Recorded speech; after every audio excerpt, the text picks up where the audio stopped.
সনাতন ধর্মাবলম্বীদের ওপর সংঘটিত সকল ধরনের নির্যাতন ও মিথ্যা মামলা প্রত্যাহার সহ ৮ দফা দাবি বাস্তবায়নের আহ্বান জানিয়েছে সম্মিলিত সনাতন পরিষদ।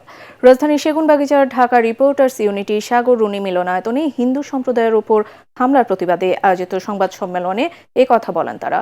৫ই অগস্টের রাজনৈতিক পট পরিবর্তনের পর থেকে সনাতনী সম্প্রদায়ের সম্পদ জানমালের নিরাপত্তার যথাযথ ব্যবস্থা নেওয়া হয়নি বলেও অভিযোগ করেন নেতৃবৃন্দ। এ সময় তারা দেশের নিরাপত্তার স্বার্থে অরাজকতা, লুটপাট ও বেআইনি কাজের সাথে জড়িতদের গ্রেফতারে শাস্তি নিশ্চিতের দাবি জানান।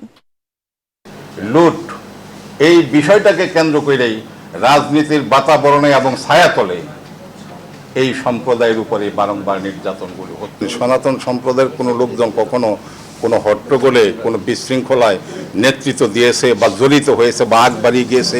আমরা মার খেয়েছি, তবু আমরা ধৈর্য ধারণ করেছি যে আমরা বিশৃঙ্খলা বাড়াতে চাই না।